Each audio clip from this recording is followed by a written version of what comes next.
Aga läheme nüüd hoopis teise teemaploki juurde. Võtame ette energeetika, energiatõhususe, kaugkütte ja sellise valdkonna teemad, et vahetame valdkonda. Ja esimeseks ongi siis korterelamute rekonstrueerimise, toetamise temaatika ja sellest räägib meile Veronika Majandus- ja Kommunikatsiooniministeeriumist. Ole hea. Tere, on mind kuulda. Ja nii nagu öeldud, asume korterelamute rekonstrueerimise toetamise kallale. Räägime natukene sellest, mida me siis planeerime ja ka esmalt sellest, et milleks me tegevusi planeerime. Ühtpidi on selge, et korterelamute rekonstrueerimine kannab selliseid väga, tehnilisi eesmärke nagu energiatõhususe ja parema sisekliima saavutamine, toimepidavuse ja ohutuse tagamine, taastuvenergia kasutuselevõtu soodustamine, kodumajapidamise energiakulude vähendamine ja selliseid suuremaid, laiemaid eesmärke nagu energiasõltuvuse ja kasvuhoonegaaside heitkoguste vähendamine, samuti ka regionaalarengu toetamine, sest toetused lähevad üle Eesti, kliimakindluse tagamine, aga ma ütleksin kokku tervikuna, need suured eesmärgid võib kokku võtta selle 7. punktiga, mis on elukeskkonna parendamine. Et siin me tegelikult ei sea eesmärgiks ainuüksi siis neid tehnilisi parameetreid parandada, vaid ka ikkagi neid kvaliteedi eesmärke ära tuua, mis elukeskkonnale võib seada. Ja võib-olla sellest, et kus me siis oleme ja mis me siis soovime saavutada. Et kui me mõtleme nii, et meie hoonete rekonstrueerimise pikaajaline strateegia aastani 2050 ütleb, et siis aastaks 2050 võiks meil olla rekonstrueeritud 14 000 korterelamut, mis kokku summa summarum suurusjärguna võiks olla 14 miljonit ruutmeetrit. Siis terviklikult on tänaseks rekonstrueeritud meil üle 1000 korterelamu, ehk te saate ise ka aru, kui palju meil on veel minna, et 14 korda veel sama palju. Ja siin me räägime siis sellest, et selleks praeguseks perioodiks on meil korterelamute rekonstrueerimise toetamiseks ette nähtud 366 miljonit eurot.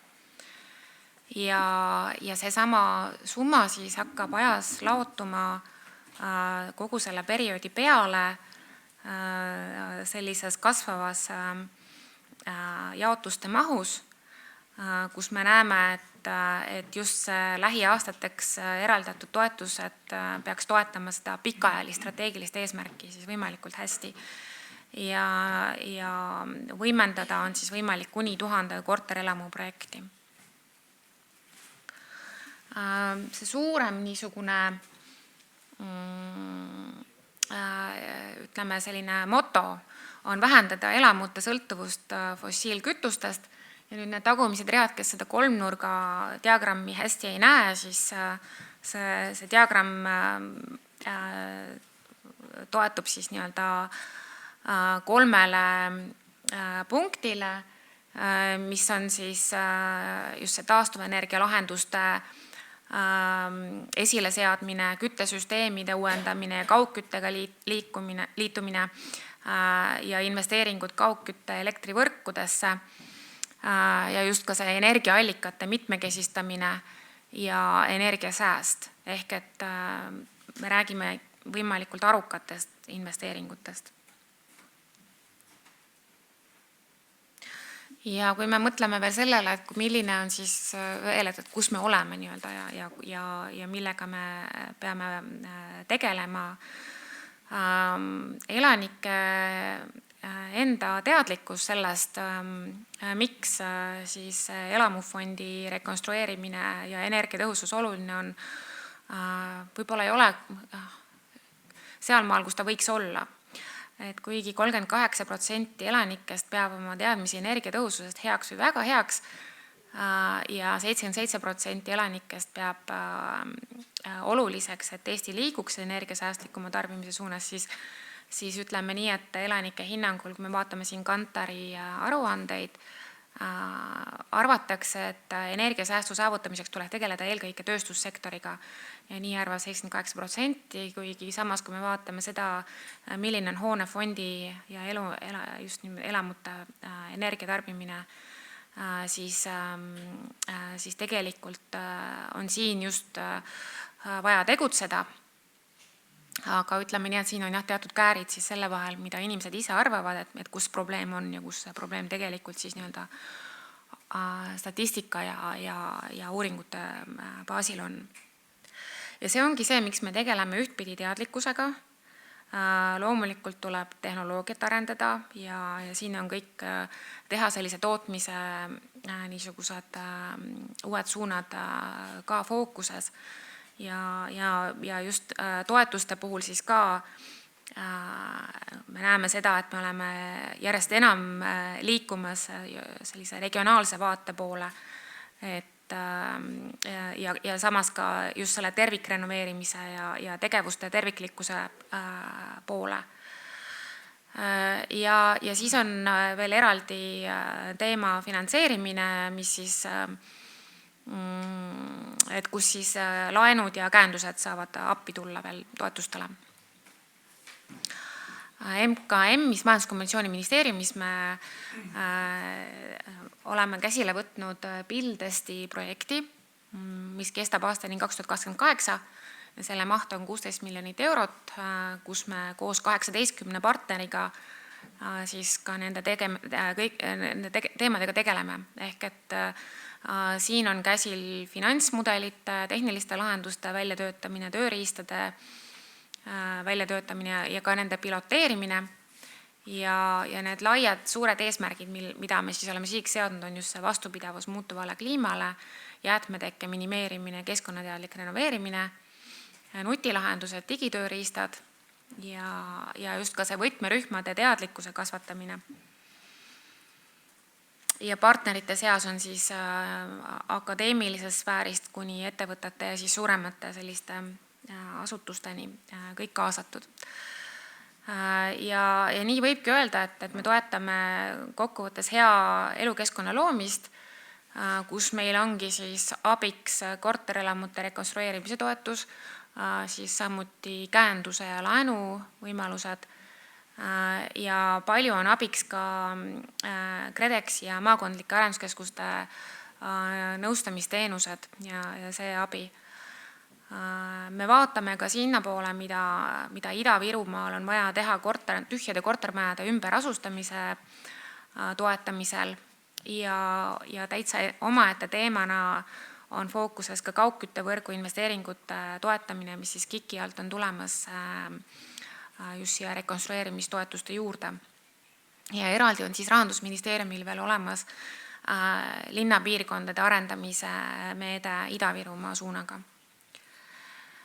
Võti peitub kahtlemata koostöös ja võib-olla liigun siit mõnest slaidist üle, et rääkida ehk eraldi toetuse üldtingimustest. Nagu öeldud, korteriühistu siis saab toetust terviklikuks rekonstrueerimiseks ja osaliseks rekonstrueerimiseks. Madala kinnisväärtusega piirkonnad on siin just kõne all. Ja jätkub ka laenu ja käendustoodete pakkumine. On olemas juhendmaterjale ja neid me ka täiendame. Uue meetme kooskõlastus käib, ettevalmistus käib ja esimene ühesõnaga meede siis avaneb novembrikuus ja eeldatavasti on selle maht orienteeruvalt 60 miljonit eurot. Ja võrreldes varasemate taotlusvoorudega on kavas mõned olulised muutused. Näiteks tõuseb toetuse maksimaalne määr ja toetuse protsent. Oma osalus on minimaalselt 50%, oma osalus on nõutud 50%. Ja toetusmäära aluseks on piirkonnad, mitte kinnisvara väärtus. Ja nagu ma juba korra mainisin, siis kaugküttevõrguga liitumist toetatakse ehk et varasem Keskkonnainvesteeringute Keskuse meede liidetakse siia juurde. Võimaldatakse ka ehitus- ja projekteerimise ühishanke läbiviimist ja toetatavate tegevuste nimekirja on laiendatud just selle terviklikkuse seisukohast.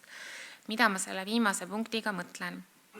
Et loomulikult siit seda kripukirja keegi ei näe lugeda, isegi mitte esimeses reas, aga ma loen siit ette need nii-öelda boldiga märgitud tegevused ja sinna paksus kirjas tegevuste vahele jääb veel hulk tavalises kirjas tegevusi.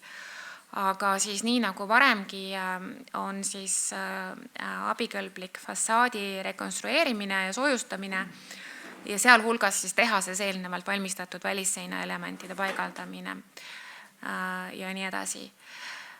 Samuti katuslae rekonstrueerimine ja soojustamine ja sellega kaasnevad tööd.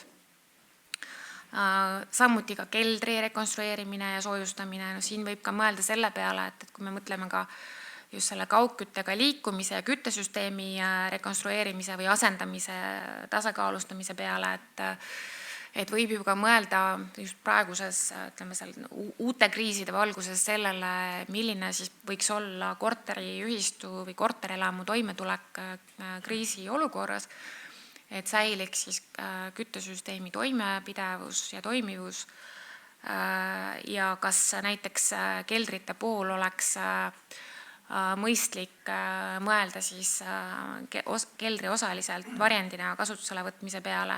Ja siin on varem ka infopäevadel olnud küsimusi selle kohta, et tegelikult ütleme, keldri varjendit puudutava teema osas on oluline see, et keldril on siis, ütleme, konstruktsioonil on piisav siis tugevus, aga ka ventilatsioonisüsteem on oluline, et oleks ventilatsiooni õhuvarustus ja söögi tegemise võimalusega. Põhimõtteliselt on vaja ruumi, mis oleks kolast nii-öelda tühi, et sinna saaks vajadusel minna. Ehk et neid asju saab läbi mõelda ja küttesüsteemi puhul ka, et milliseid ümberlülituse süsteeme on siis konkreetselt vaja, kas on vaja generaatori sellist back-upi või toetust ja mida veel.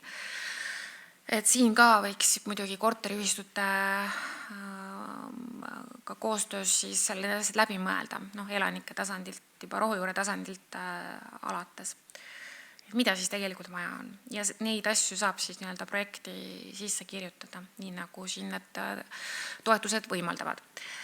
Ja siis loeteluga edasi minnes lisaks siis küttesüsteemi puudutavale on siis ka lubatud soojustagastusega ventilatsioonisüsteemi ehitamine või siis ventilatsioonisüsteemi rekonstrueerimine, näiteks siis jahutuse näol.